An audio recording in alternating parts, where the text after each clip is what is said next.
Olá a todos. Então, é um prazer enorme estar aqui novamente com vocês num Talk Care, né, para a gente abordar um tema muito importante hoje, né, dentro aí desse universo que é a prevenção na saúde. Nós vamos falar de um tema muito importante que nesse curso de vida que todos nós vamos enfrentar um dia, que são as limitações funcionais no paciente idoso. Então, para fazer parte desse bate-papo conosco, nós temos dois convidados aqui hoje. Vou deixar que cada um se apresente, né? E a gente vai ter um bate-papo bem gostoso e bem informativo também para vocês. Espero que todos gostem. Vou passar a palavra, então, para um grande amigo meu, José Carlos, né? Você se apresenta, José Carlos, assim, hoje, o que você faz aí na vida? Claro. Eu sou José Carlos, é um prazer aqui estar com Maria Vanessa. A gente hoje vai conversar sobre alguns assuntos que têm a intenção de trazer alguma informação que mude o jeito de ver o envelhecimento, né? Que ajudem as pessoas a conseguir aplicar o que a gente falar aqui no dia a dia. Eu sou José Carlos, né? Geriatra, formado pelo FMG. É, e atualmente tenho também uma pós-graduação em cuidados paliativos, mas atualmente eu faço o exercício da profissão no consultório de geriatria e como professor de uma pós-graduação aqui em Belo Horizonte e da PUC Minas também, no pessoal da residência de medicina da família. E espero colaborar com vocês, conversar, trocar umas ideias, vai ser muito bom. Então, outro convidado também muito importante, vou passar a palavra para o doutor Mário. Muito bem, pessoal. É um prazer estar aqui com o Dr. Zé Carlos, com você, Vanessa. A gente está esperando mais um colega, né, que ainda não chegou, mas vai estar aqui com a gente. Na verdade, eu sou psicólogo clínico, né? Eu tenho uma formação pelo Instituto Jungiano da Bahia, que tem uma vinculação com a Associação Jungiana Brasil e tem outra coligação internacional com a International Association of Analytical Psychology, que é lá em Zurique, né? Então, eu sou um analista junguiano, além de psicólogo clínico, né? Eu trabalho já com pacientes idosos também. Na verdade, eu não atendo crianças, eu atendo pacientes da adolescência até a terceira idade, né? Então, a gente já tem um legado de estar junto com esse tipo de pessoal, desse tipo de paciente, né? Muito bem. Além disso, a gente trabalha também, a gente acabou de fazer um trabalho aqui em Belo Horizonte ligado ao grupo Acolher e Cuidar, né? Então a gente tem uma franquia que na verdade é uma grande família, porque o grupo Acolher e Cuidar, ele está em vários locais do Brasil, né? E a gente atua aqui na região de Nova Lima.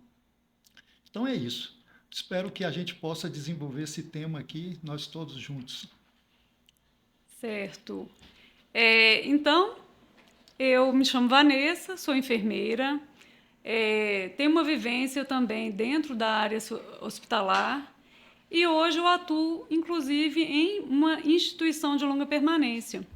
Esse é o nome, né, dentro da legislação que antigamente a gente chamava de asilo, ou então lar de idosos, mas hoje a abordagem dentro, né, da legislação, o nome é instituição de longa permanência. Então eu convivo muito também com o público idoso e já tenho assim uma vivência como enfermeira de acompanhar essa turminha. Queria convidar à mesa também nosso outro convidado, que é o Dr. Fábio, queria que falasse um pouquinho, né, da sua especialidade. Hoje, como que é aí o seu trabalho? Olá, boa tarde a todos.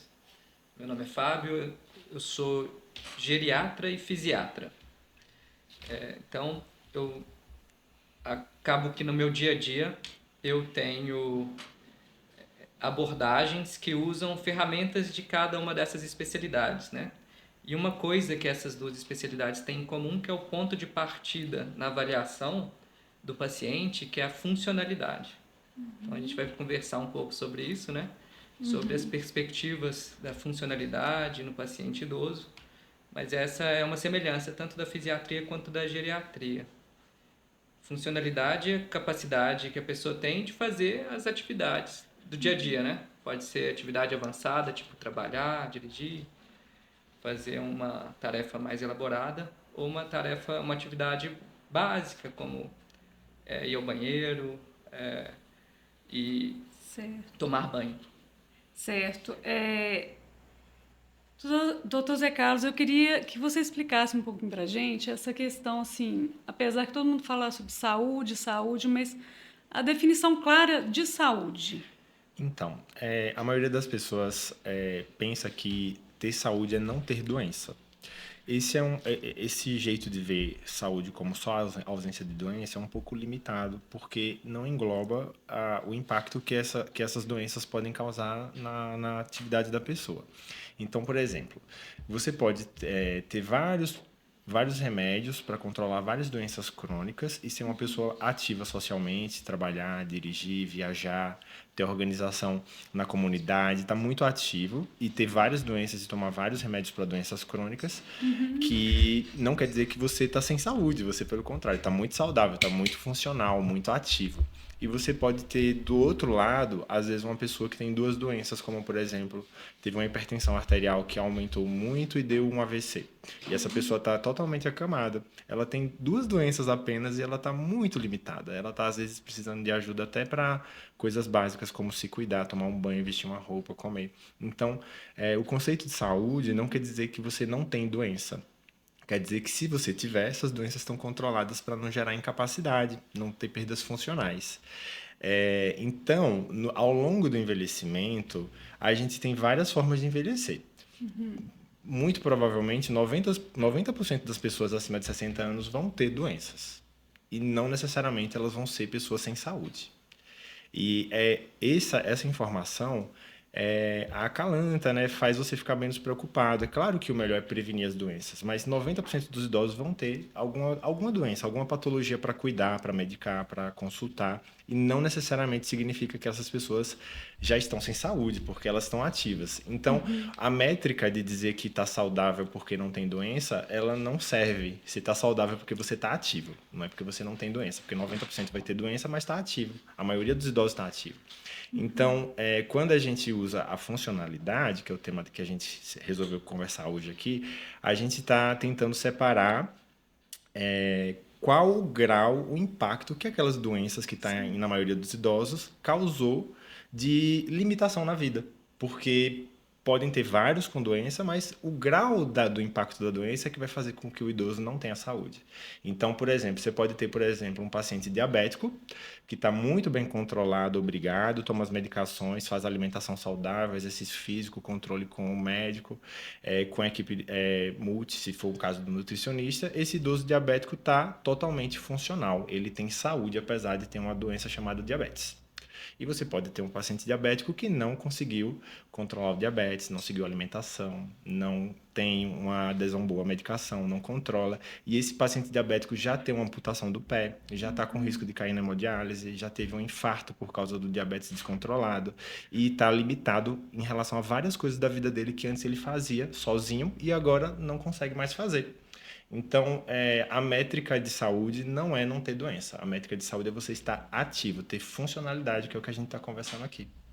Certo. Então, assim, não quer dizer que a funcionalidade ela pode estar ali, ela vai estar relacionada com esse monitoramento, esse cuidado, com às vezes uma possível doença crônica que já está estabelecida, certo?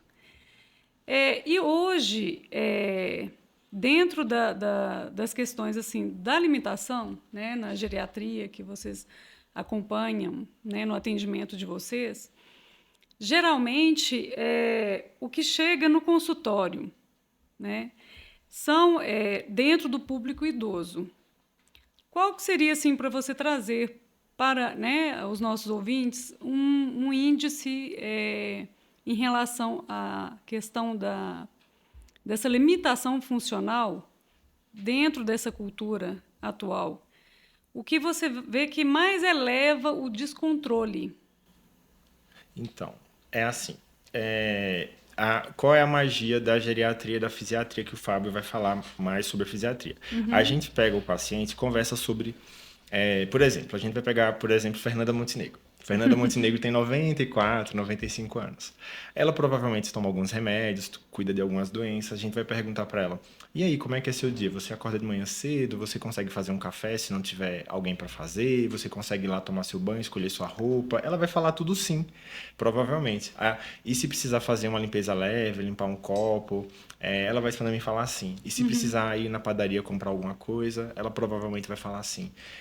E se você quiser pegar um carro para dirigir, você consegue usar um aplicativo, fazer um telefonema para sua filha. Isso tudo que a gente está perguntando na conversa informal são atividades de vida diária, que avalia a funcionalidade.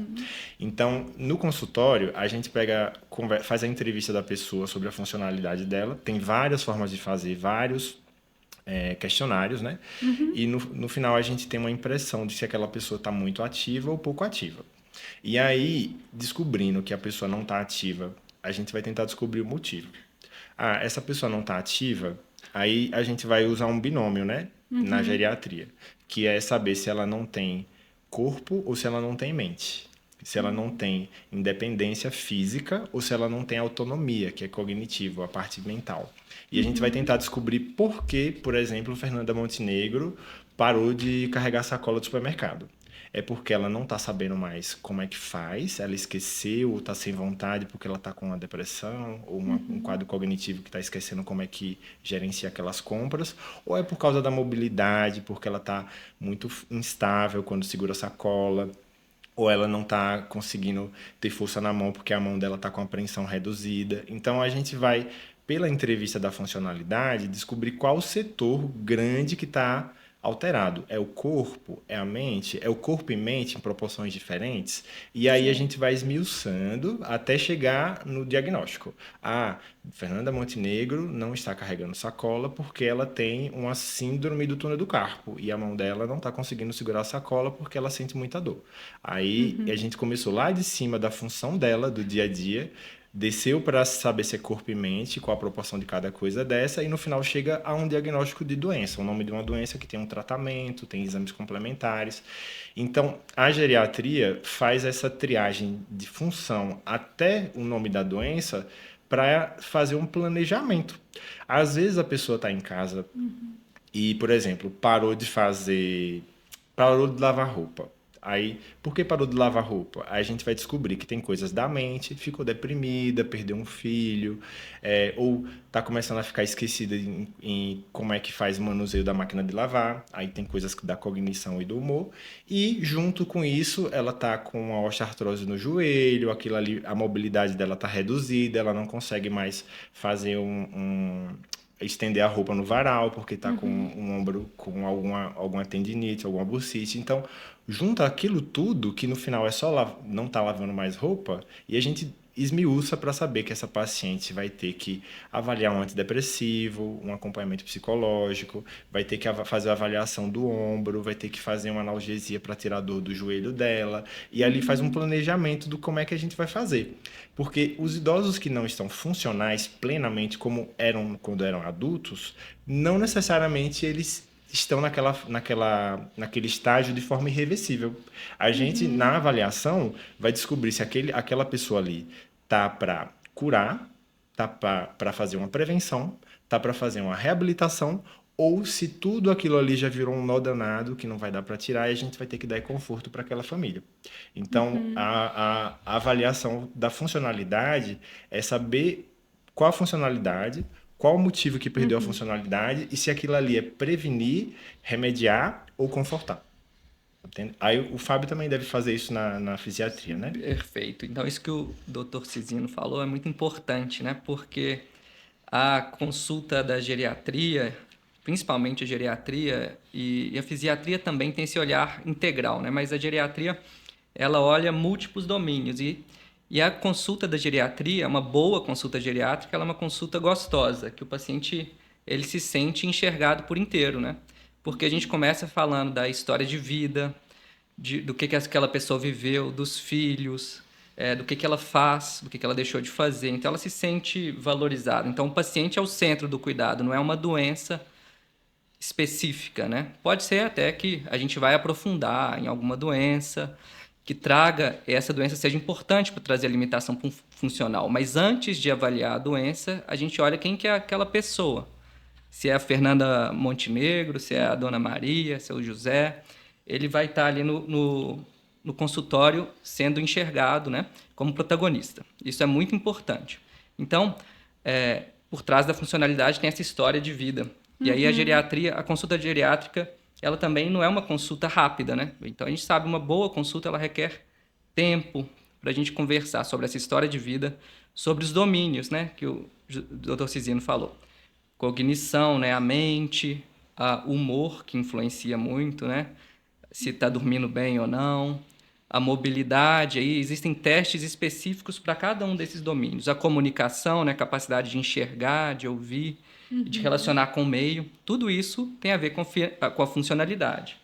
Então, acaba que a fisiatria ela aprofunda mais do ponto de vista da mobilidade, que estatisticamente, né, é o que mais gera incapacidade no mundo inteiro, né? Incapacidade não é específico do envelhecimento, não é exclusivo do idoso.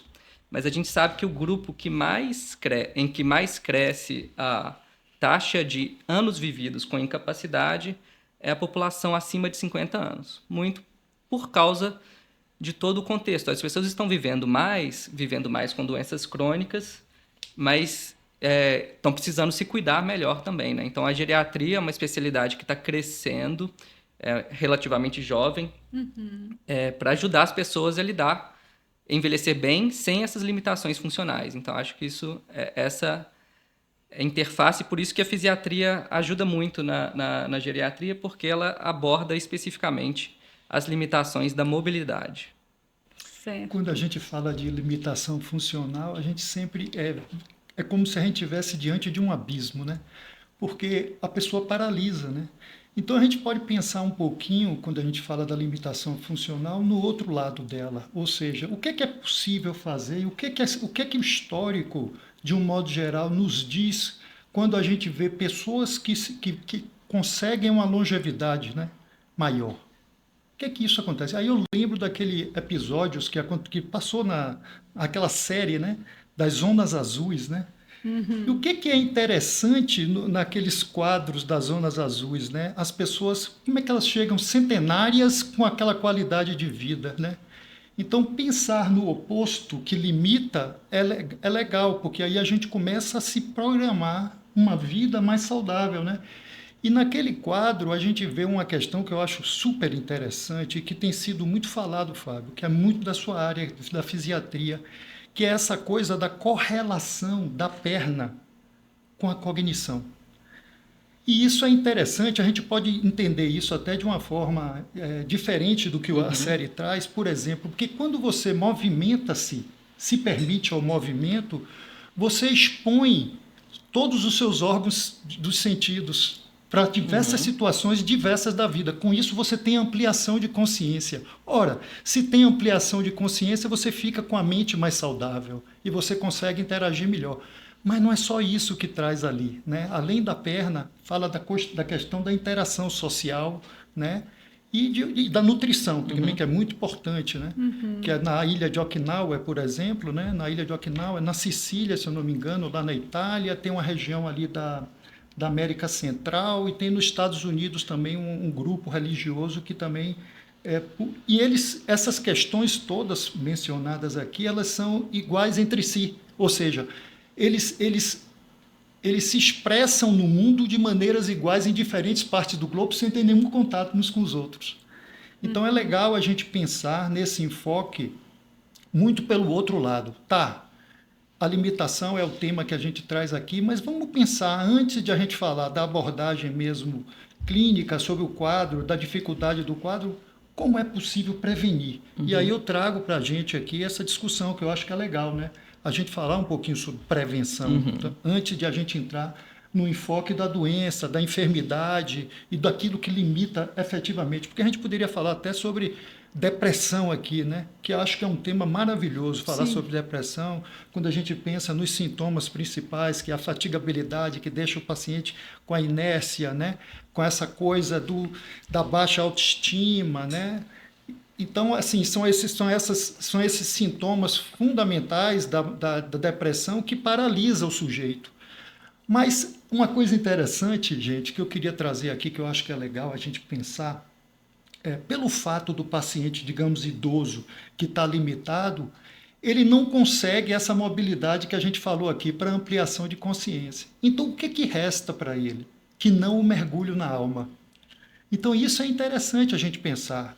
Como eu, acamado que estou, limitado funcionalmente no mundo, eu estou apenas pegando um parâmetro, porque eu sei que tem vários níveis de limitação. Como que eu faço, como eu vou viver? Né? O que se apresenta para mim e o que me resta? Que não esse mergulho nesse eu interior, o que é muito importante, né? A gente trabalhar essas questões que eclodem do eu, né? Que eclodem do eu, e que pode ter elementos catárticos que eu preciso aprofundar, colocando para fora e elaborando, mas também pode ser uma fome da alma, né?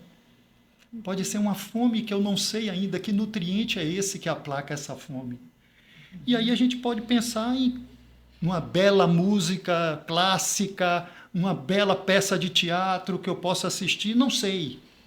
Isso vai ser muito dessa história de vida que o Fábio falou, que vai falar um pouquinho desse sujeito, com suas peculiaridades. Certo. Inclusive, eu ia até te fazer essa pergunta, Tomário, sobre essa questão, né, que foi colocada aqui para a gente, né? A saúde, ela é corpo e mente, né? Então, se existe uma questão ali que pode estar provocando essa limitação, eu acho que você também já trouxe algumas questões importantes, né? Como nesse seriado que tem aí, falando dessas zonas azuis, e a questão desse protagonismo, que às vezes, né, vários pacientes começam a perder essa autonomia. Sim. Dentro da questão do acompanhamento psicológico, né? Essa abordagem com esse idoso que entra num quadro onde tem já a sua perda de autonomia, às vezes o protagonismo da vida ele começa a ser limitado por questões de funcionalidade. Como profissional hoje, né? Aí, psicólogo, geralmente esse tema, ou se você trabalha com algum paciente seu nesse estado um pouco já crítico, que pode estar chegando às vezes no limiar da depressão, porque esse protagonismo está sendo perdido na vida. E eu queria saber, né, de como que você faz essa abordagem, como que você procura trabalhar com esse paciente que chega numa situação de perda do protagonismo na sua vida, a perda da sua autonomia, nem sempre, às vezes, ligada ali por uma questão de cognição, né? Queria que falasse um pouquinho disso para a gente. Na verdade, tem a ver com isso que eu acabei de falar aqui, né? Porque quando a gente aborda a história de vida do sujeito, né, seja ele em que situação se encontra, é importante a gente fazer esse histórico da vida do sujeito, né, que muitas vezes não é aberto, né? Então, só no trabalho clínico, né, de consultório, é que a gente escuta, né, determinados conteúdos que precisam ser trabalhados. Né? E a gente sabe da correlação de mensana incorpore sano, né? Essa questão da influência da mente na doença. A gente estava falando ontem, numa live, sobre o câncer de próstata, e a gente abordou um pouquinho sobre essa questão. Né? As pessoas ficam resistentes, né? Ficam resistentes a encarar o tema como tabu, né? E aí eu estava falando exatamente essa coisa da importância do conhecimento. Né? Quando as pessoas mergulham e sabem do seu eu de uma forma melhor, essa coisa fica mais interessante. Eu tenho duas experiências que eu acho que eu já trouxe aqui. Uma delas que foi com minha mãe, né? Eu perdi minha mãe em 2014, um câncer terrível, um CA terrível de pâncreas, uma coisa muito difícil. Né? E eu tive a oportunidade, minha mãe confiava somente em mim, porque era o único que tinha um percursozinho ligado à área biomédica da família toda. Nós somos 7 irmãos, eu sou biólogo também, além de psicólogo. Então ela tinha total confiança em mim. né? Então, eu comecei a perceber que, diante da dor e diante da limitação dela, conteúdos começaram a emergir. E não foi diferente com minha avó, rapaz. Eu tive um lampejo com minha avó. Minha avó, quando ela estava num processo bem final de vida, ela foi morar com a gente e, nesse dia, eu me lembro bem, ela estava demenciada, totalmente encolhida na cama, na posição fetal. Minha família é muito grande, mas nessa noite, eu recordo bem, a família toda não estava em casa e eu estava com minha avó. Aí eu comecei a provocar ela, porque eu sabia que minha avó falava francês um pouco e ela gostava de poesias em francês. Aí eu provoquei ela nisso. Rapaz, é uma coisa incrível que aconteceu naquele momento. Num lampejo, ela teve uma lucidez comigo. E aí ela pôde falar um pouco dessa temática do francês, das poesias em francês comigo. Aquilo me tocou muito, né? Porque, na verdade, o processo terapêutico é um casamento. É como uma grande química. É um caldeirão alquímico, eu costumo dizer. Então, não é só o paciente, é o terapeuta também. Né? É o processo que a gente chama de contratransferência. Quando tem essa ligação, e eu tinha essa ligação forte com minha avó, não foi diferente com minha mãe. Além disso, eu tive um paciente, pessoal, que foi bem interessante o quadro. Ela tinha esclerose lateral amiotrófica e eu chego para ela num quadro de lucidez ainda. Ela não estava totalmente limitada, ela conseguia esboçar a fala ainda. Mas eu tive a oportunidade de acompanhar ela até a finitude, né? Que não é um quadro fácil. Né? Esse enfrentamento da finitude é a maior das limitações. A gente está falando de limitação funcional, mas o quadro da finitude é uma das maiores limitações que há. Mas como toda limitação, como todo estado que a gente se depara para esse abismo da finitude, ele sempre se abre de alguma forma. E Jung diz uma coisa que eu acho interessante. A psique humana, ela funciona com a união de opostos. Então, quando a gente fala de morte, de finitude, a gente está falando ao mesmo tempo de vida, seja ela encarada como quem quer, como as pessoas encarem. Mas é importante pensar assim, porque quando a gente pensa assim, a gente dá conforto para o eu, que é fundamental. É isso. Certo. Esse negócio do final de vida, da finitude, lembra muito de uma tirinha do Snoopy, que fala assim... a gente vai morrer um dia, o menininho fala. Aí o Snoopy fala, sim, mas todos os outros dias a gente tá vivo. Sim. Aí a gente vê o que vai fazer com os outros dias. E foi bacana quando você colocou a questão da arte, né? Hoje, como eu tenho uma vivência aí com o público idoso, né? E já alguns com demência, é incrível a gente ver a transformação que a música, a arte, ela provoca. Sim. Né? É um despertar da alma, é um resgate mesmo que a gente consegue observar no paciente. Né? Eu convivi, quando eu comecei a trabalhar com o público idoso, eu saí da área hospitalar, né? E dentro da vivência hospitalar a gente não tem muito vínculo, né? Não porque o profissional é um profissional que não tem a empatia. É a própria dinâmica do hospital, né? É interna, dependendo do tratamento, da resposta, fica pouco tempo e recebe alta. Então, eu vim para um universo que o vínculo ele é maior. Então, eu tive um caso que isso me deixa até muito feliz como ser humano e enfermeira. Quando eu iniciei na instituição, tinha uma senhora que ela tinha também, além da demência, um diagnóstico de transtorno, né, bipolar.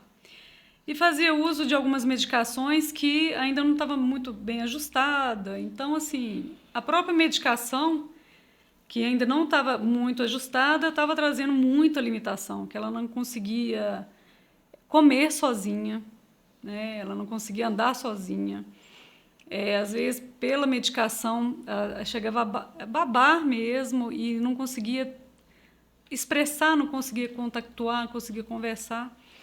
Então, teve um trabalho muito importante, né, com o geriatra, que foi reduzindo, modificando o medicamento, fazendo, enxugando aquilo que podia enxugar, vamos dizer assim, né, o que é possível.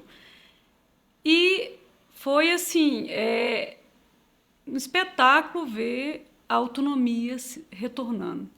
Então, hoje, ela anda na instituição, ela me dá orientações, ela faz a avaliação do meu trabalho.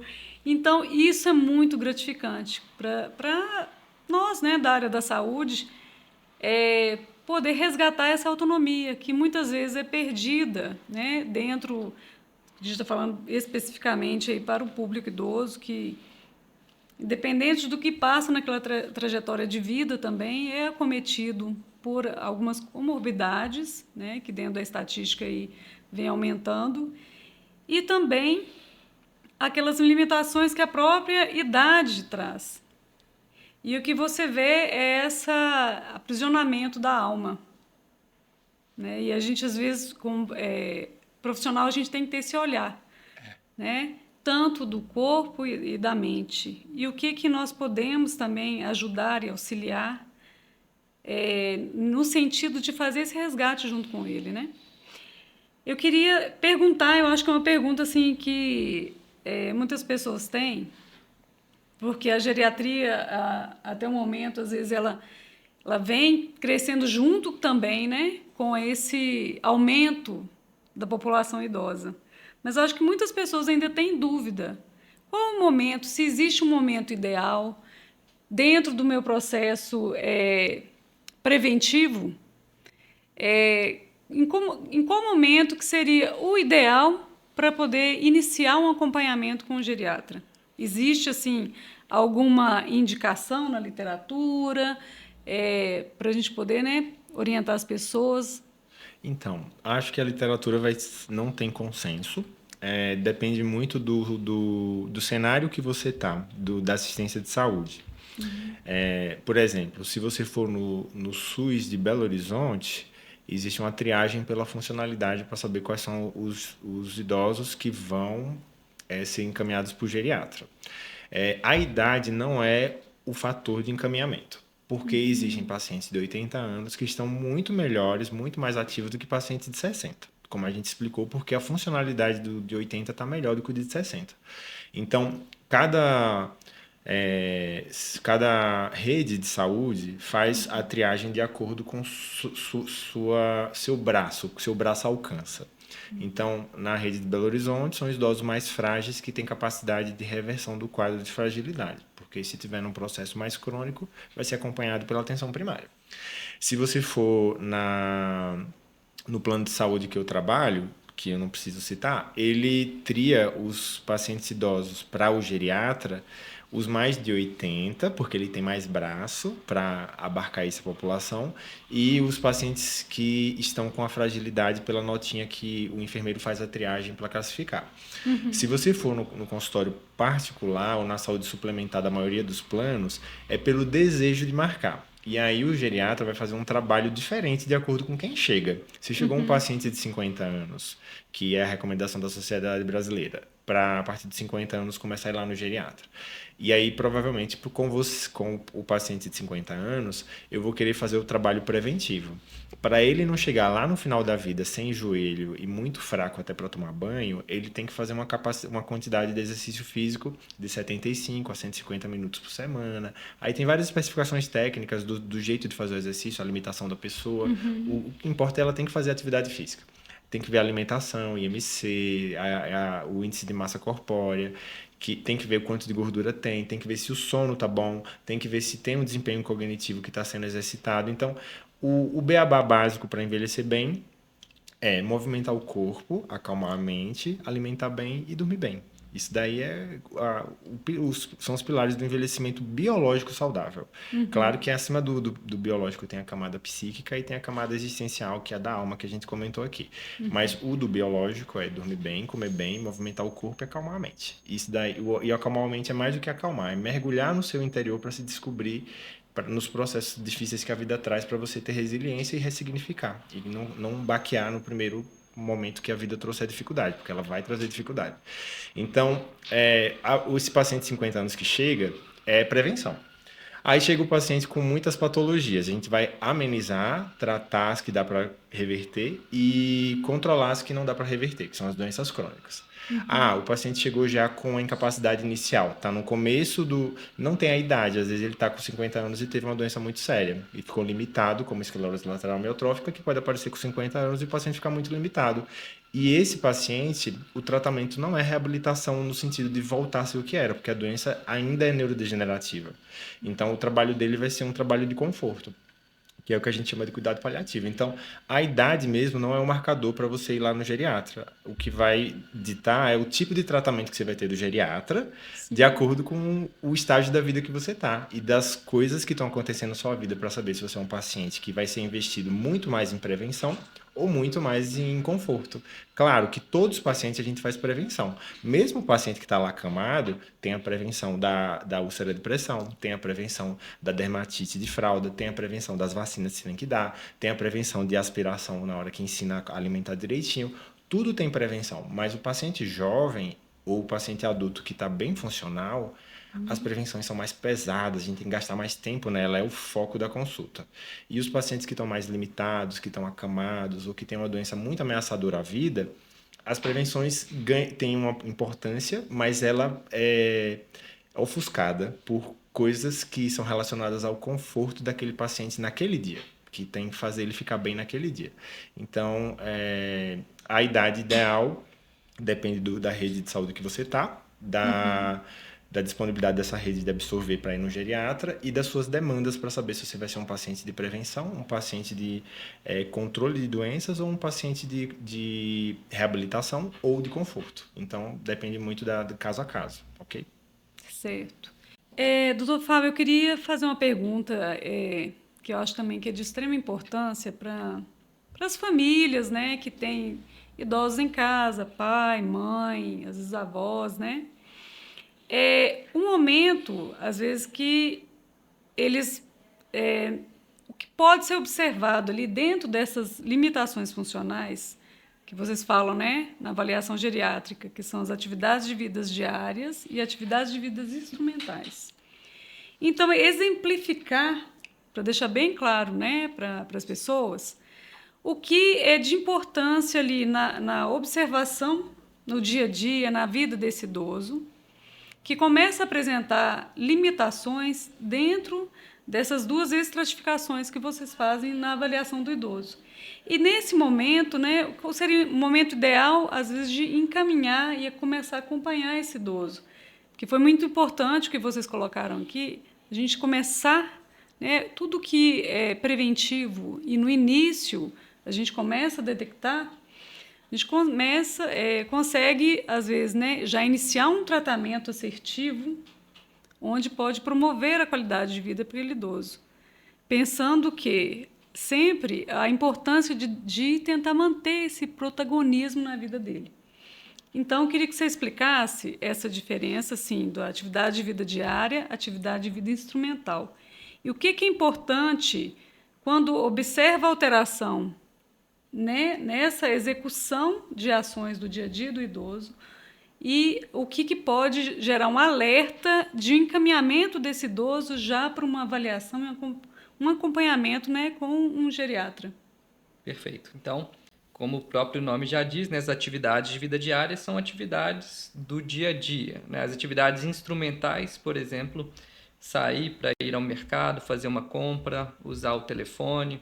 Então, é importante, dentre outras, né, claro, que a gente investiga e questiona na consulta. Então, é importante ou o familiar, o acompanhante, o cuidador, sempre ter alguém com essa pessoa, com o paciente, para confirmar. E é importante que essa pessoa esteja no dia a dia, né? Então, o familiar, é importante observar essas atividades, como ele está se saindo, o que ele fazia e deixou de fazer é muito importante, né? O próprio paciente pode informar isso, mas é importante essa observação, e porque não é normal do envelhecimento ter um declínio funcional. Isso é importante a gente frisar também.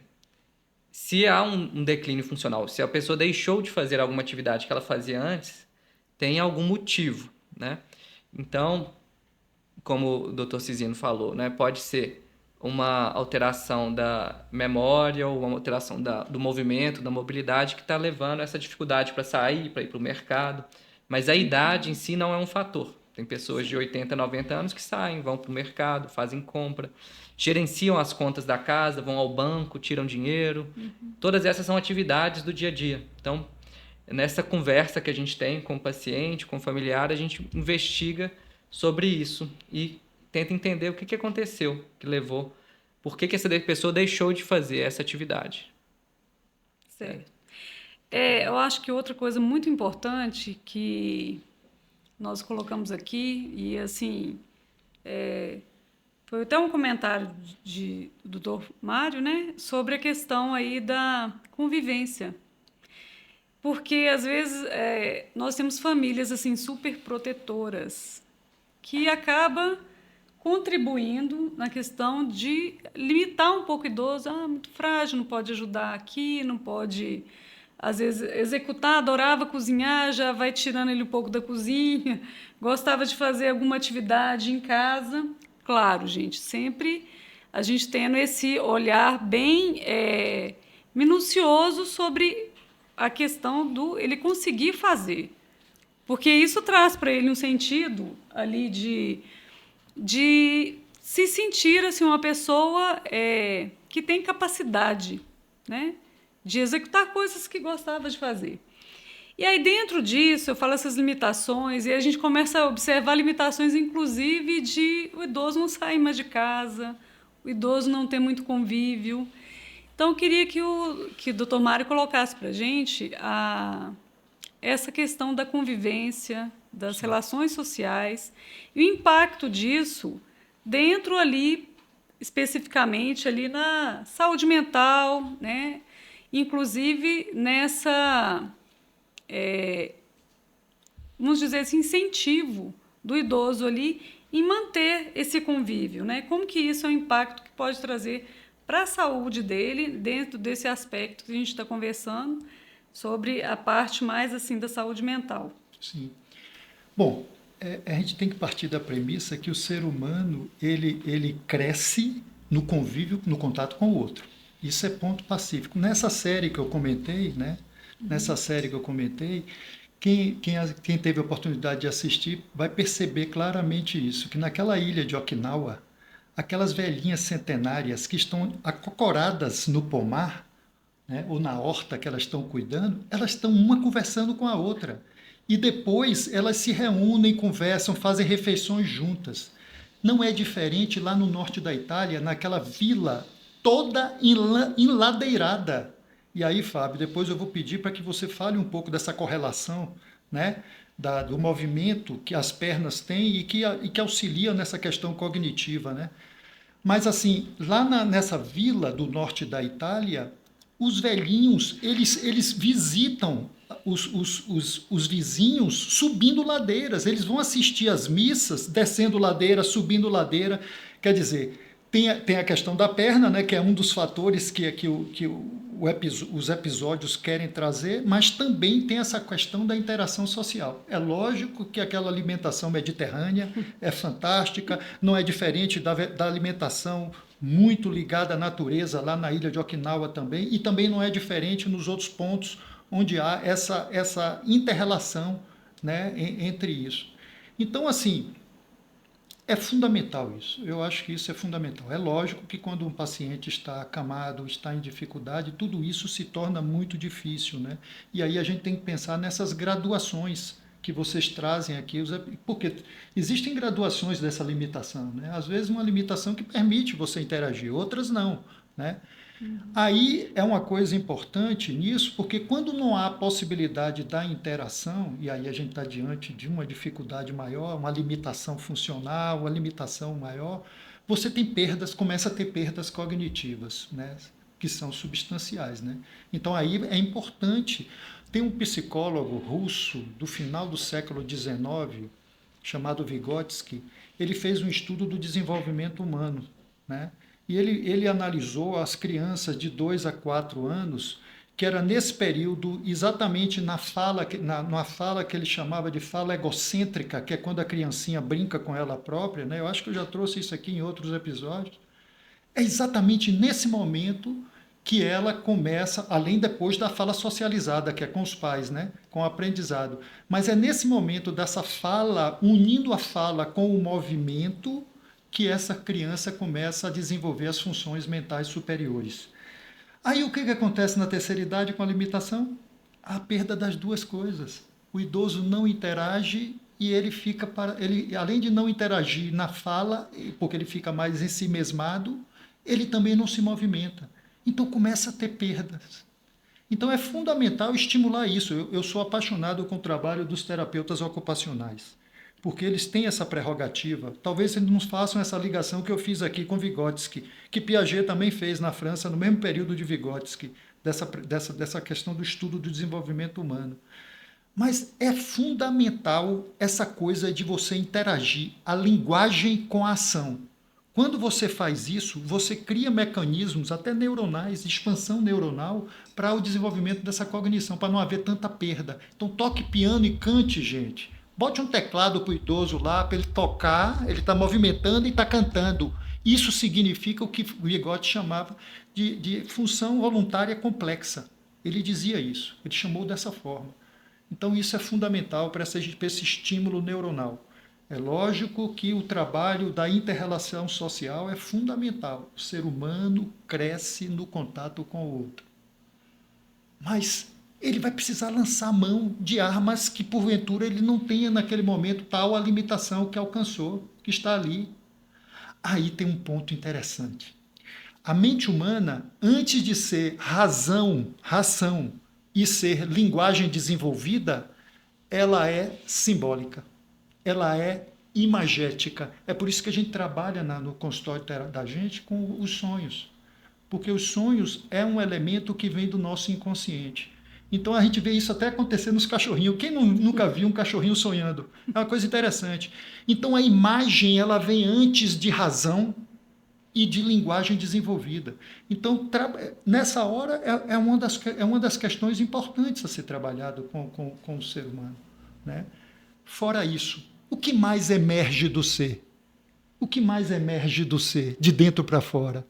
Fantasias, esses sonhos que eu acabei de relatar, os sintomas emergem de dentro, portanto, ele é um sinalizador, né? Sentimentos e emoções. Então, olha só, eu estou falando aqui de 5 recados da alma. São 5 recados da alma. E nesse movimento a gente pode trabalhar o sujeito para ajudar ele nesse processo de cognição, de trabalhar o eu dele para que ele se sinta mais motivado. É isso. Então, vou aproveitar até a sua pontuação para o doutor Fábio para falar, né, dessa parte aí dessa relação mesmo, né, da força muscular com essa correlação assim, com a cognição. Muito bom, é um ótimo assunto, né, que inclusive, além das zonas azuis, né, a gente tem vários grupos no mundo inteiro que estudam os supercentenários, pessoas que envelheceram muito bem, que são saudáveis, mesmo com próximo aí, em torno de 100 anos.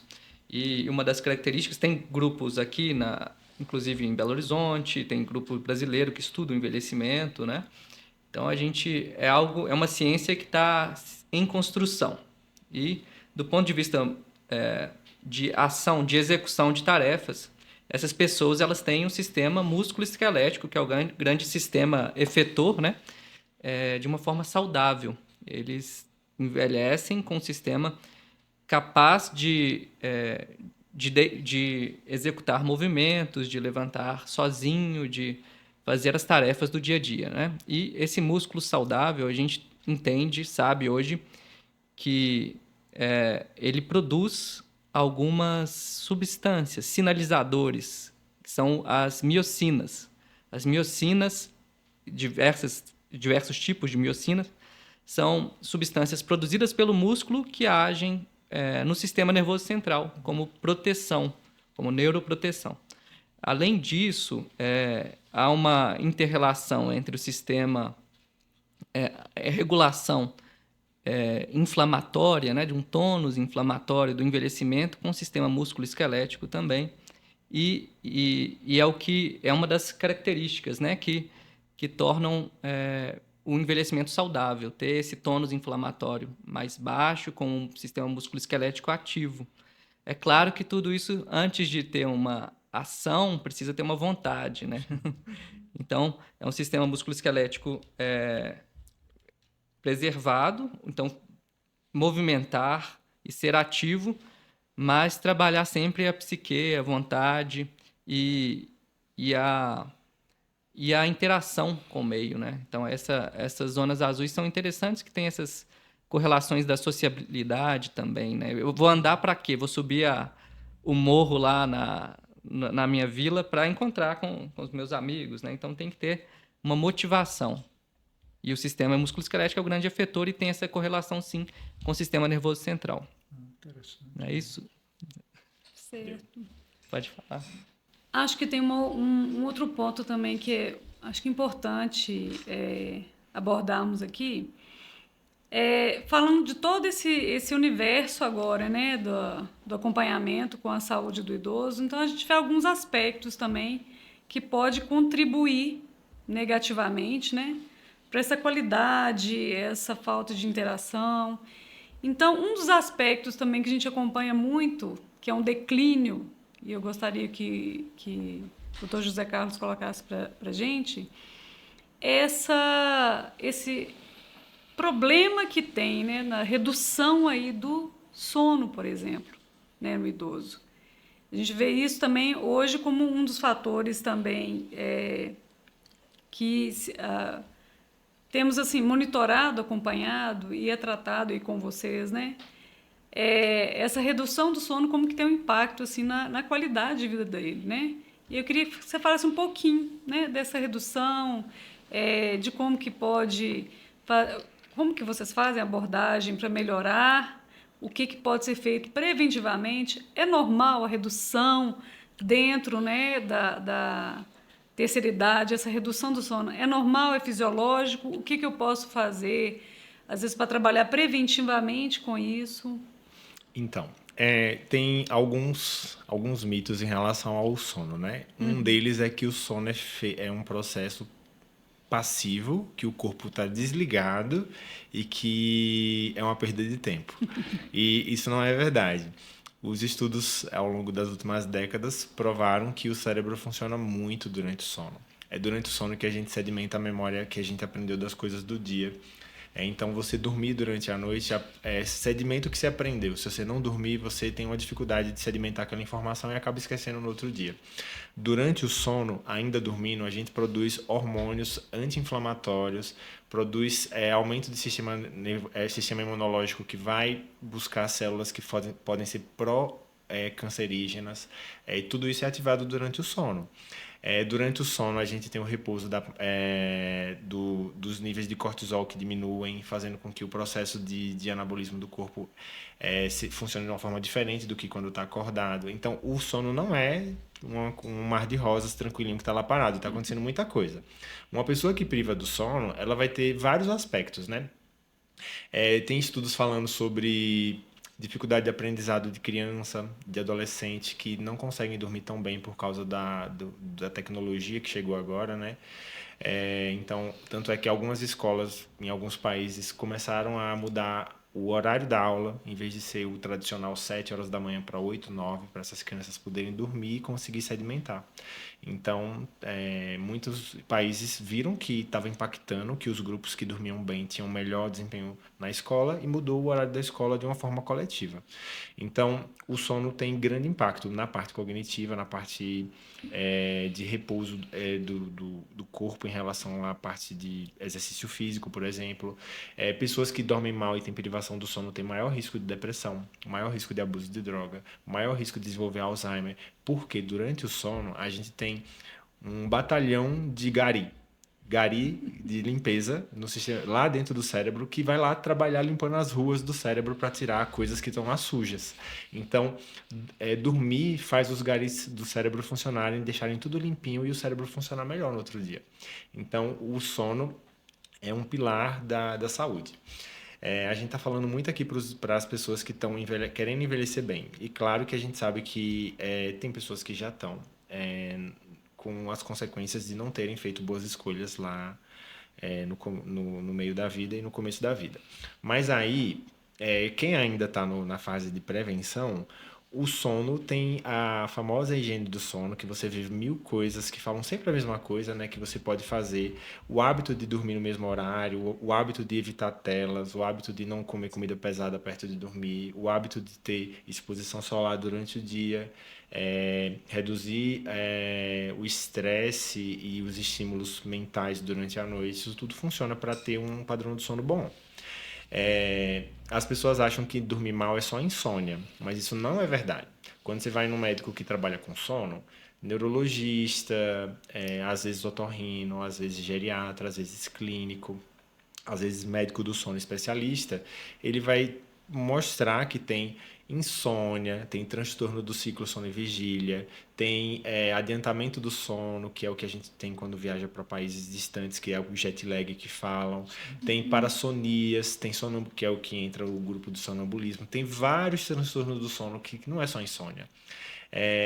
E a higiene do sono é o fator fundamental para quem tem problemas relacionados à parte de insônia, mas tem muito mais coisa para fazer, às vezes precisando de remédio, mas sempre precisando das medidas que não são medicamento, que é mudança de estilo de vida, higienização do sono, para você conseguir efetuar um padrão de sono melhor.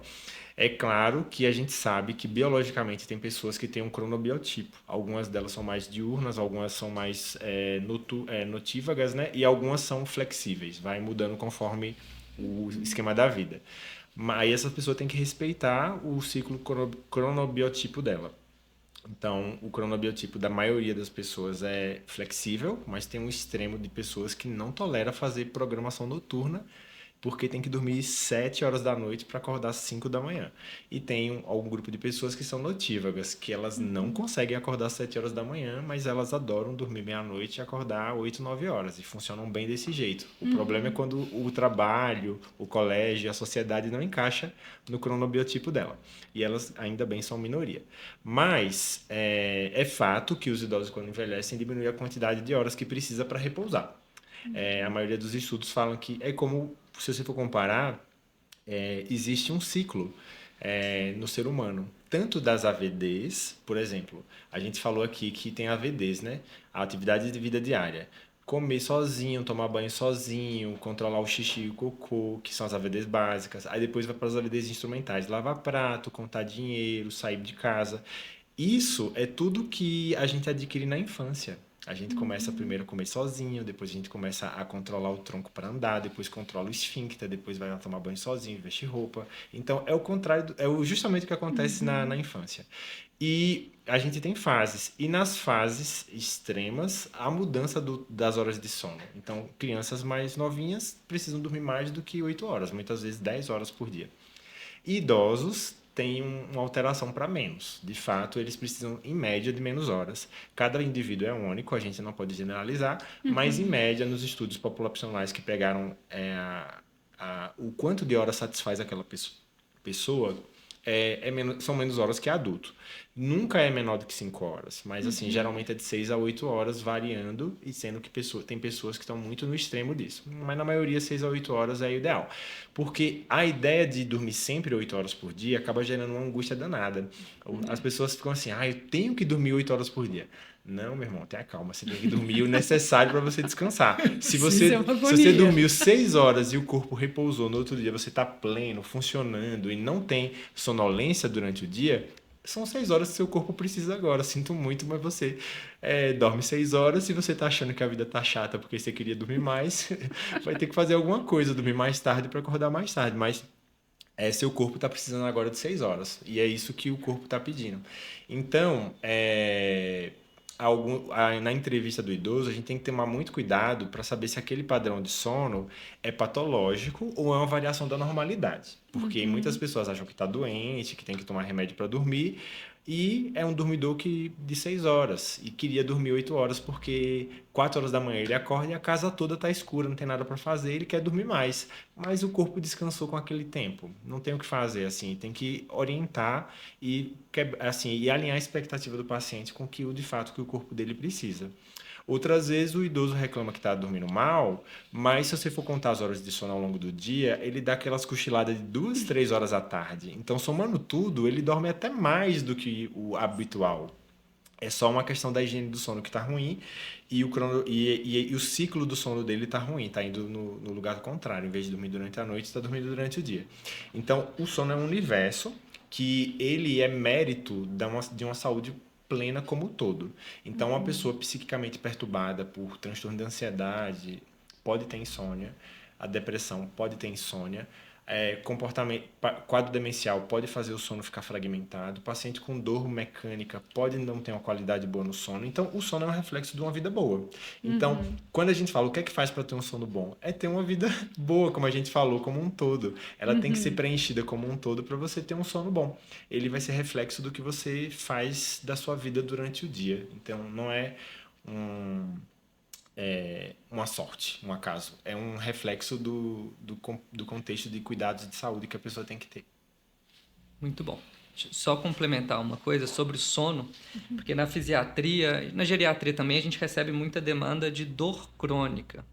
E o sono, ele é reparador para a cabeça, para o cérebro, mas ele é muito importante a reparação para o sistema músculo-esquelético. Então, o músculo, ele precisa de um sono aprofundado, na fase adequada, para relaxar e eliminar fazer essa limpeza aí, né? Os garis lá das nossas células, elas limpam, né? Durante o sono. Substâncias mesmo que seriam nocivas para o sistema músculo-esquelético, e quando ele não acontece, esse sono reparador, esse sono profundo, acontece um acúmulo de tensão, de impurezas no sistema músculo-esquelético, nessa região que a gente tem, que chama fáscia, né? Circula ali um líquido que gera dor. Então, é muito dor. Muitas vezes, esses quadros dolorosos, a gente vê a dor miofacial, né? E muitas vezes uma dor também, uma doença muito falada hoje em dia, que é a fibromialgia, né? Que é a síndrome da amplificação dolorosa, uma sensibilidade aumentada. A gente sabe hoje que no diagnóstico de fibromialgia, o sono é fundamental, muito por causa disso. Essas dores difusas pelo corpo, a origem delas, há uma associação muito clara com o sono. Então, quando a gente quer tratar a dor, precisa tratar o sono. Não tem como tratar a dor crônica sem ter um sono reparador. Porque a gente trata de dia e à noite não repõe, não se regenera mesmo. No outro dia a dor volta na mesma intensidade ou pior, né? Então a gente faz procedimentos e um foco também no sono nessa nossa atuação. Sonhamos, mais um detalhe sobre o sono, né? Sonhamos todas as noites. É incrível dizer isso para o paciente quando ele não lembra. Quando eu peço a ele, deixa o caderninho na cabeceira lá no seu criado mudo, com a caneta. Quando você lembrar do sonho, anote. Mas eu não sonho, eu não sei, eu não sonho. Na verdade, você sonha todas as noites. A questão é lembrar, mas você sonha todas as noites. E acontece no sonho, na fase do sonho REM, Rapid Eye Movement, movimento rápido dos olhos. Então, quando você olhar um amigo ou um parente que está ali dormindo e que os olhos estão assim, ele está sonhando. E isso acontece todas as noites. E o sonho é importante, né? Como a gente já falou aqui. Vou tocar no outro assunto que eu acho que é importante aqui, tá? Eu gostaria de trazer uma questão que provocadora, né? Quando a gente fala de limitação funcional, a gente está falando de um corpo que tem uma alma, né? E esse corpo ele está limitado. Ora, se a gente está falando de um veículo, porque o corpo da gente é um veículo que nos faz a gente viver nesse mundo, né? E que com esse veículo tem uma alma, é incrível, né? Porque ela fica como se fosse prisioneira. Agora, fazendo uma correlação geral, né? Aí que vem a provocação. O que sua alma pede? Né? Quando a gente questiona isso, porque a alma é como se ela fosse fragmentada em diversos personagens internos, porque atuamos das diversas formas no mundo, né? Então, portanto, há desejos que a gente não sabe mas ela tem fome. A vida da gente, ela coloca a gente prisioneiro. Quando a gente tem que trabalhar todos os dias, voltar para casa, fazer a comida, limpar a casa, sair com a pessoa que a gente ama e vai jantar. Então é como se a gente vivesse numa redoma, criada por nós mesmos. Mas a alma é muito mais do que tudo isso. Ela tem fome. Aí é que você tocou na arte, né? E eu falei um pouco do teclado, né? Cantar com o teclado, quando eu falei de Vygotsky. A arte, ela tem essa prerrogativa de mexer na verdade, de fazer essa viagem para o encontro com esses personagens internos que gritam e que nos tiram dessa redoma muitas vezes. Permite a gente, e com isso, claro, permite a gente uma expansão da consciência. Ora, expandindo a consciência, eu vejo o mundo com outro olhar, com a outra audição. Eu percebo melhor, eu crio uma sensibilidade interior diferente. Então, quando a gente faz isso, quando a gente se permite a isso e quando a gente consegue descobrir o que é que essa alma pede, porque não é um processo fácil, né? A gente questiona, é por isso que eu trago que é um questionamento provocativo. O que é que sua alma pede? Não sei.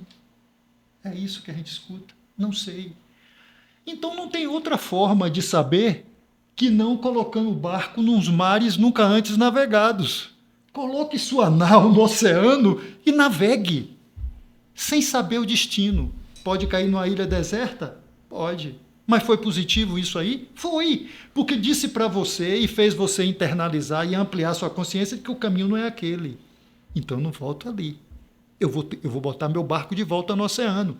Porque pode ser que eu seja tomado por uma experiência que me faça levitar e diga assim, puxa vida, isso me tocou. E aí a gente consegue sair dessa redoma que nos torna prisioneiro. Então veja que quando a gente faz essa correlação, eu estou falando do paciente normal, né, do ser humano normal, o neurótico, como Freud chamava, todos somos neuróticos, né? Porque Freud ele subdividia, uma das classificações dele era subdividir em neurótico, psicótico e perverso, né? Que é o psicótico e o perverso, né? Então, assim, psicopata, né? O perverso é o psicopata. Mas a população toda é de neuróticos, nós somos neuróticos, né? Então a gente precisa trabalhar essa psique da gente no sentido de aprofundar o que é que a alma pede. Porque quando a gente começa a dar esse nutriente que a alma pede, a sensação é de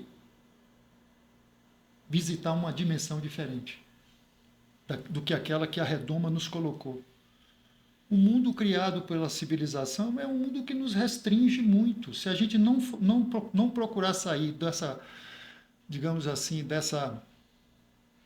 desse esquema cartesiano, onde tudo precisa ter respostas, e procurar escutar mais essa imagem do eu, que é antes da razão e da linguagem, escutar mais isso, né? Ou ficar mais aberto ao novo, ao que eu não sei, ao desconhecido, porque isso pode pegar e nos tocar. Eu falei aqui de minha avó, né? Eu provoquei ela num ponto que a alma dela foi tocada e ela estava demenciada, ela não falava, não verbalizava, numa posição completamente fetal na cama. Mas quando eu toquei nesse ponto, foi interessante. A lucidez que foi um momento curto, tá? Não foi um momento curto, mas aconteceu. Então, a alma, é por isso que eu volto a provocar. O que sua alma pede? Né? Então, é tentar buscar alternativas outras que permitam o contato com o diferente na sua vida. Isso é importante, né? Quando a gente está falando de uma limitação funcional, né? E ela tem graduações. Né? Então, e aí é bom pensar assim que alguns ouvintes devem estar com ou algum familiar com uma limitação funcional muito grande. E a gente sabe que o biológico, né, tipo dores extremas, faltas de ar extrema, náusea extrema, vão impedir da pessoa ter contato com o mundo interior dela porque o físico grita e aí não dá para escutar o mundo interior. Claro que é possível sim, se você for muito elevado, com muita meditação e prática de autocontrole, você consegue no meio do sofrimento físico fazer esse mergulho interno, mas no geral, a gente mais comum não consegue com o aspecto biológico ter esses mergulhos quando o corpo grita. Então, é claro que a gente da saúde tenta dar um alívio nesse sofrimento físico para que essa pessoa tenha experiências na existência dela que sejam gratificantes, que ela tenha realizações, que ela tenha a realização das suas aspirações, e para isso a gente ameniza as dores físicas. Então, se você tem um paciente em casa, um familiar que está muito limitado fisicamente, existe possibilidade de tocar naquela alma. Mas lembre que aquele corpo precisa fazer um pouco mais de silêncio, tem que tratar as coisas físicas para tentar fazer essa pessoa não ficar fixada só no corpo, porque o corpo está gritando muito. Então, é possível que um paciente demenciado, que está na cama, no estádio ou uma doença muito avançada e limitada, tenha momentos de beleza, de tocar o belo, de sentir realização plena? Sim, é possível. A gente tem que ajudar com uma equipe muito profissional, o médico tem que ajudar na dor, o fisioterapeuta tem que ajudar na posição correta, o nutricionista tem que fazer a pessoa estar saciada em relação à alimentação e segura. E toda essa equipe vai ajudar para que o organismo dela se acalme e ela, mesmo limitada, consiga ter momentos de tocar o belo da vida, de ter uma experiência existencial significativa, que ela tenha sentido de estar ali ainda entre a gente. Então, mesmo o paciente muito limitado, muito demenciado, existe possibilidade de ter uma percepção de vida, de uma vida que tem um aspecto da alma sentir uma realização, um processo que está além de só estar lá existindo. Precisa de uma equipe profissional maior para ajudar esse paciente a ter essa experiência, porque ele tem muitas dificuldades físicas que limitam, mas é possível. Certo. Então, gente, está tão bom a conversa. Eu acho que nós conseguimos assim, abordar vários quesitos aqui dentro desse universo também, que é do ser humano, né? E especificamente nessa jornada da vida que é o envelhecimento, né? Porque nos traz aí esse conflito interno que a gente sabe, né? Vários filósofos já colocam para a gente, né? Que o ser humano, o que traz dignidade para cada um de nós é esse protagonismo na vida, né? Isso é o que traz dignidade para cada um. Então, eu queria que cada um colocasse, às vezes, para a gente poder finalizar esse bate-papo aqui hoje. Espero que a gente, né, com essa nossa conversa, essas informações que foram colocadas aqui hoje, possa, de alguma forma, ajudar também as pessoas que convivem com idosos, né, que têm familiares assim em casa que são idosos, e nós mesmos, porque é uma jornada, é um caminho que cada um de nós vamos atravessar. Então, a gente também repensar essas nossas ações no mundo, pensando nesse envelhecimento saudável, né? Que a gente sabe que esse veículo ele tem hora programada, né? Para também ir finalizando essa potência toda que a gente vai levando no curso da vida, né? Então, eu queria que cada um deixasse uma mensagem, né? Tanto para o público idoso, para familiares que têm idosos em casa, nesse auxílio, nesse acolhimento, tanto da família com esse idoso, e esse idoso também, ele se enxergar no mundo e buscar esse protagonismo, de permanecer esse protagonismo até quando é possível, porque a gente sabe que a limitação do corpo às vezes pode chegar, mas a alma ela não tem idade, né? E eu acho que a gente conseguiu abordar aqui hoje esses dois aspectos, né? Tanto do corpo e da mente. Então, vou passar a palavra para o Dr. Fábio. Bom, minha mensagem, né, o que eu gostaria de passar é que vocês devem procurar uma empresa, um profissional que tenha esse entendimento desse processo de envelhecimento, desse processo de vulnerabilidade e que traga, né, uma expertise para te ajudar a enfrentar essa situação da melhor forma possível. Então, viver com incapacidade, claro que Muitas vezes é incontornável a incapacidade, mas é contornável como conviver com essa incapacidade. Isso um bom profissional, seja médico, fisioterapeuta, terapeuta ocupacional, um bom especialista em cada demanda, né? Ele vai te ajudar. E uma empresa de confiança também, né, no cuidado domiciliar é importante também. Então pesquisem sobre o histórico desses profissionais, como que é o processo de cuidado do profissional da empresa, que isso faz muita diferença. Essa relação, né, a gente falando antes sobre essa coisa da relação entre paciente e o profissional, né, Fábio? Né, doutor Zé Carlos? Assim, essa questão dessa relação, ela é muito importante, ela é salutar, né? Então, quando o Fábio fala dessa pesquisa, né, do que é confortável para o paciente diante dessas pessoas que vão acolher, isso eu acho que isso é fundamental. A gente vê isso na psicologia, porque na psicologia o processo é alquímico, né? Então, essa relação paciente-terapeuta, quando é bem consolidada, é o que a gente chama de função transferencial, o rapport, que a gente chama também, né? É o fator motivador, é a mola mestra para que o processo avance. Então, ter essa visão e esse contato para sentir, né? Porque é um sentimento, tem que haver um sentimento. Por isso que eu acho que o contato é fundamental para que a pessoa crie esse sentimento de ver esse vínculo quando ele acontece. Eu queria fechar aqui falando um outro lado da minha vida, que eu sou biólogo, né? Então eu gosto sempre de trazer questões ligadas à natureza para o ser humano. Nós nos perdemos com isso, né? Quando o ser humano criou a civilização, ele foi deslocado daquilo que ele é em essência, e ele é um dos elos de ligação dessa grande teia que é o sistema florestal. Nós descolamos disso.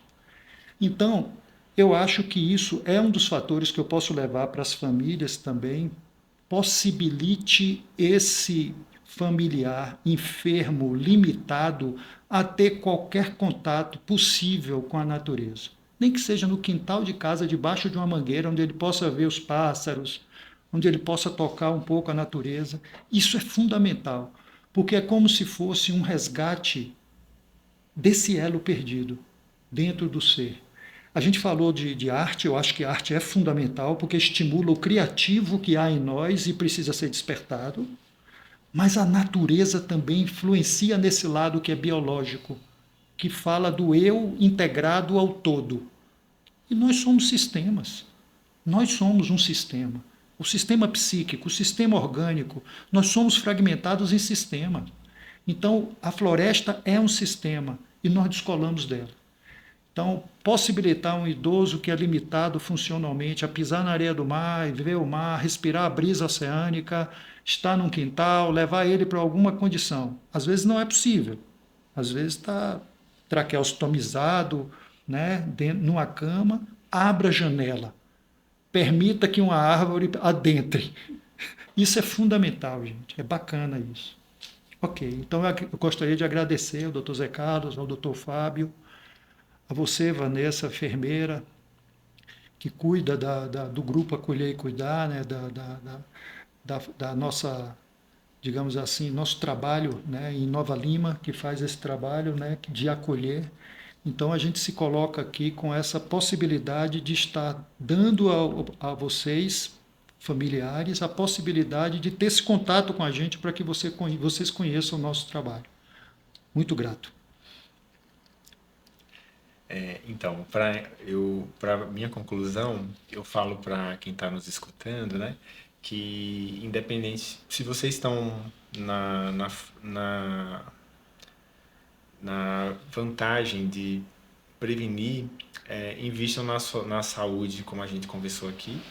Se vocês têm algum familiar que já estão limitado parcialmente ou totalmente, procure se cercar de bons profissionais para que vocês consigam ver se esse quadro pode ser amenizado, se o sofrimento pode ser amenizado, se a funcionalidade pode melhorar, mas principalmente entender que o objetivo de todo esse trabalho é fazer com que a pessoa sinta prazer de estar viva, de ter uma realização, de ter um processo de interação com o familiar.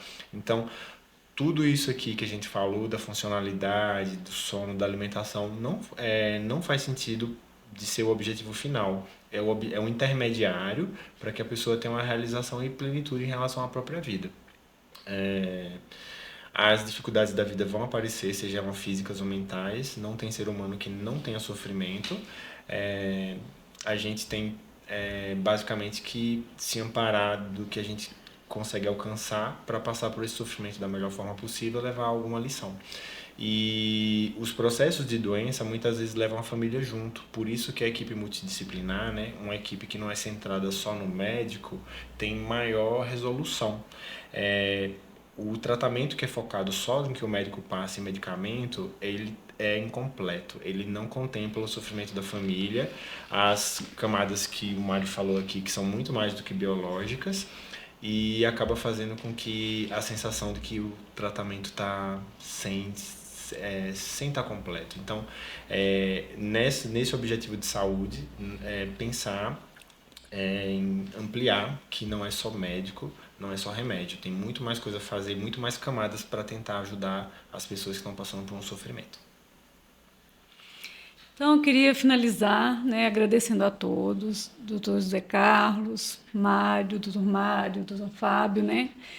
E também deixar aqui para vocês meu agradecimento, enquanto enfermeira também, eu só tenho aqui que somar, né, com a fala de todos, essa importância de abraçar, né, essa pessoa que está em sofrimento, poder acolher ela, tanto na questão fisiológica ali da dor, do sofrimento, mas também esse acolhimento da alma, poder proporcionar alegria, ter esse contato com a natureza, porque cada um é um universo, né? E quando a gente respeita e procura respeitar e enxergar isso no outro, que também é nosso, eu acho que nós conseguimos ter uma boa relação e tanto com a família, tanto com aquele idoso, né, da família, que passa, às vezes, por um processo